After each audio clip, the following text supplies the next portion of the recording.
Hi, my name is Ahi. I like to play Flavia. If you don't already play her, I really think you should consider playing her. Let me show you her skills, what they do, and then you can decide if you want to play her.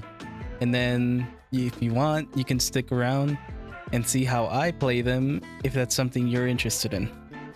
Let's get right into Flavia's abilities. Flavia's Q, Phantom Mirage, is a really interesting skill. Upon use, Flavia will summon a butterfly that follows her. During this period, a purple bar shows up on the screen, letting you know how much time you have left of this butterfly companion. Known as Phantom Orb, will stop in place and blind enemies who look at it, by default only activating when Flavia takes HP damage. So taking damage to your shields won't work. It has to be HP damage. The butterfly can be shot after it stops in place, removing the blind. As it's essentially portable flashbang, great for 1v1s or being an entry for retake on sites, or, how I like to use it, a getaway card. I'm getting out of there. Alright, time to talk about Flavia's passive. Flavia's passive, Retribution. It shows Flavia as a little bit of a masochist, and you'll see why. Flavia's passive retribution sorry, reduces the cooldown of her ability when she takes damage, and she gains an ultimate point whenever she takes significant damage. These pain supported ult points are only valid for the current round, so if you get a chance to ult, take it. It's literally a free ult. Speaking of ults, what does Flavia ult do? I'll show you. Flavia's ult, Phantom Flutter, is a very useful ult, especially in the case of stalling an enemy or making them leave an area. Phantom Flutter creates a small area around Flavia's current position for 10 seconds. During this transformation, Flavia can run around this area and will evade fatal shots by turning her into a butterfly amalgamation, also known as stealth, making her unable to do anything besides move around for a short period, during which she is unable to take damage and shortly after regains all her health, and the ult continues for the remaining duration. Some things to note are that leaving the area ends the ultimate immediately, but if you leave while she's in butterfly mode, she will still regain that health that she has lost. This can prove useful for quick resets when your ult is close to ending. Here's some additional notes. I found it interesting that when you turn into a butterfly from your Q rather than from your ult, then you won't regain that missing health. So avoid using your Q while you're in your ult so that you can take advantage of that free health that you get immediately after being fatally shot. Alright, time for our awakenings. Awakenings are essentially upgrades for your passives and abilities. I'll refer to them as A1, A2, and A3. You'll need to buy the upgrade type listed above the name to successfully gain them. For example, Fantasy Rebirth is Flavia's A1, and in order to unlock that, you will need one yellow upgrade and one blue upgrade, after which you will have that awakening. Now that we know all this, let's move on to Flavia's A1, Fantasy Rebirth. Fantasy Rebirth will regenerate Flavia's HP when a Phantom Orb is successfully spawned in. This means you have taken HP damage while your Q is active. This proves useful as it resets your health over time when you take some hefty damage, and I did some testing and the heal provided by this is 50 HP. So try to avoid taking trades where you could risk losing a lot of health, for example snipers, as they will leave you very low and that HP that you regain might not be enough to keep you alive for the next fight. But if you're goated like that, then by all means, go for the sniper. Moving on to A2, Butterfly Veil. Butterfly Veil will modify your skill to instantly grant you stealth and invulnerability, which proves really useful as if you have A2, you will have A1 as well. As in this game you can have A1 and then you decide between A2 or A3 for your next upgrade. Thanks to this game mechanic, we can have Fantasy Rebirth and use it as a last resort heal. You can activate your Q with the A2 upgrade and regain 50 HP if you desperately need the heal. But I would only really recommend this as a last resort. Like for example, a 1v1 situation where you really need the health in order to live that next fight. Alright, moving on to A3, Butterfly Armor. This is one of the more interesting upgrades, as the name suggests, armor is involved. Since Flavia needs to decide between A2 or A3, your Q will be returning to needing HP damage to successfully summon a Phantom Orb. And then based on the percent of damage the orb takes, it will provide you with a certain amount of armor. Fully destroying the Phantom Orb without the armor upgrade provides you with roughly 30 armor points, and if you have light region armor, this small amount can be extended to almost fully restore your shields. Additionally, if you have the 50% Phantom Orb HP upgrade, it'll provide you with around 40 armor points on average. Gosh damn, this is disappointing.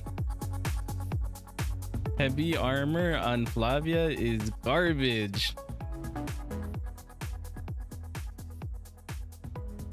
Now, let's get into how I play Flavia.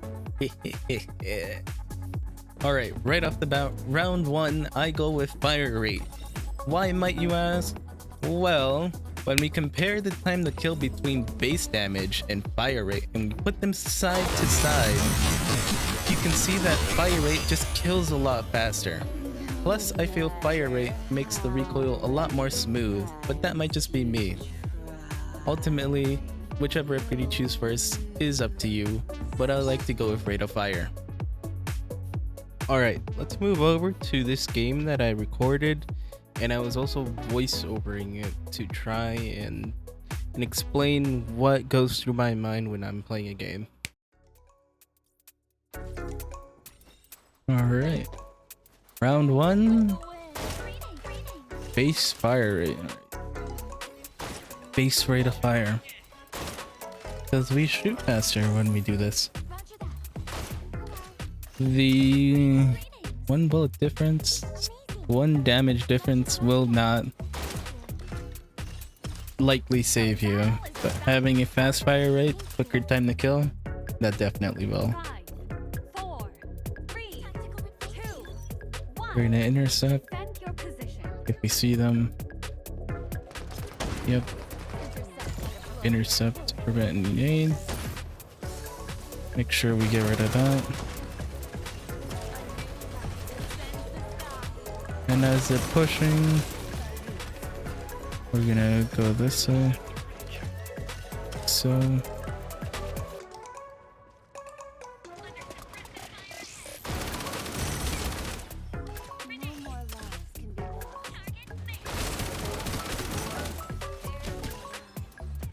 okay, we took a bad trade right there.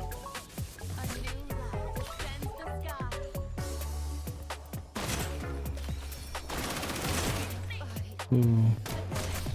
I messed up there because I can probably pull up some footage, but they can still see you if you're really close to them.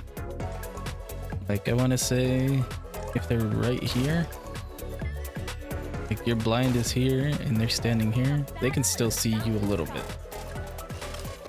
5, 4, 3, 2, 1. Defend your position.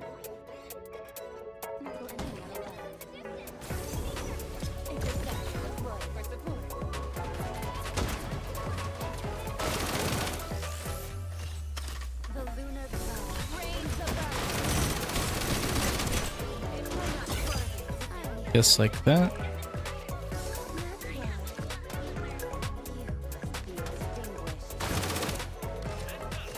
We force them to rotate.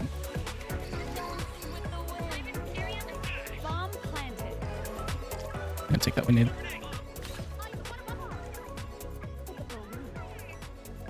I like to hit them from the bottom.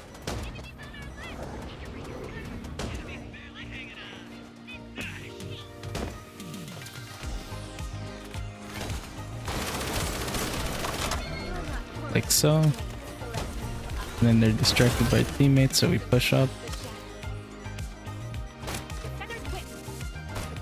Very nice. So when I don't have A2, I use it just to Q and they screw it all and run in and gun them down. Especially if it's just like one person, you easily win those 1v1s. We have A2 now. So now that we have A2, I like to use my Q to reposition after taking a bad trade or dealing some damage. Or if it's one-on-one, go in, Q, so they're immediately blinded. And then what we do with that is we then unqueue, so get out of the queue. Oh, I could have done better there.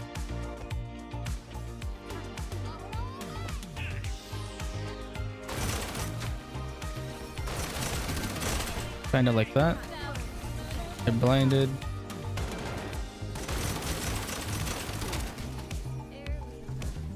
So now what we want to do, let's get out of the paint. Make sure we confirm that. Blind the sniper. Do that. Just like so.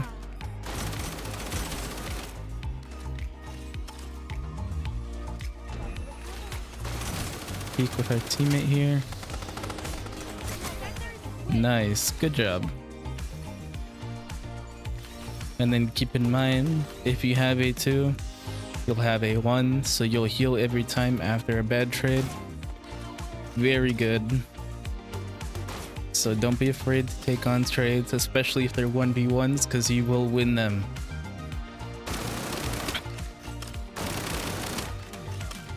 The battle is about to start. 5, 4, 3, 2, 1. Defend your position. There we go, we got some good hits. We're gonna get out of that. There I go rushing like an idiot. Let's use that so we get eliminated with us. Okay, it looks like they are actually committing to mid. See if we can get an angle on the sniper. Ooh, that's a little rough.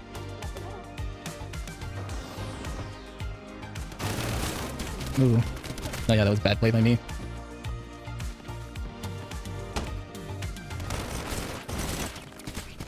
Only one ally remaining. Attackers win. When it comes to picking upgrades after A2, I like going for Phantom Mirage, the plus 2 seconds. You should always grab this if you're going A2, because it really helps in trying to think where you're going to reposition. Or if the distance is a little farther away to reposition, you can make it with the 2 seconds. Battle is about to start. But if you like playing A3, you should take Phantom Orb HP. 3, 2, 1. Defend your position. Intercept the flow of the floor.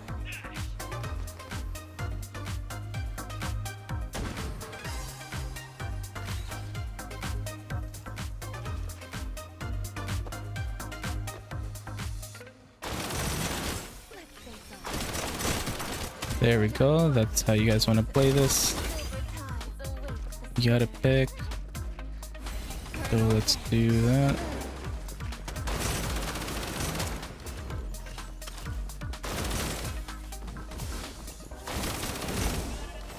There we go, made them back up. Oh, that's not good. Unfortunate.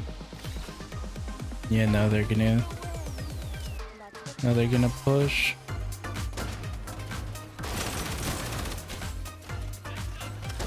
Okay. Good ult for stalling. We got a good hit. We gotta push up with our mates. Bomb carrier knocked down. Push left here. Then we got a blind Mara. Good work. And that's how you do it, chat. I say chat like I'm live. I'm not even live. Round of the first half. Yeah, we get a That Aiko rushed into us. We hit Q. We unqueued so we can shoot back. Got her down. Saw the team was pushing up, so you ult to take space and prevent them from pushing up to you and keep on the pressure. Try to kill another. If they back off, they back off. You did your good job making them back off. The battle is about to start. And then we cornered them in at the very end. If you see your teammate pushing, go in with them. Don't let them do the 1v1 or 1v5. Your position. And there you go. That's how you win round. Alright, thank you so much for watching. I hope you guys really enjoyed my editing. I put a lot of time and effort into the editing, especially because I'm still learning, so I'm a little slow at things. But we'll get better over time. Give me some feedback if you want. I would really appreciate it. And thank you for taking the time to watch this guide. Thank you so much. Have a lovely day or night. Mwah. Bye-bye.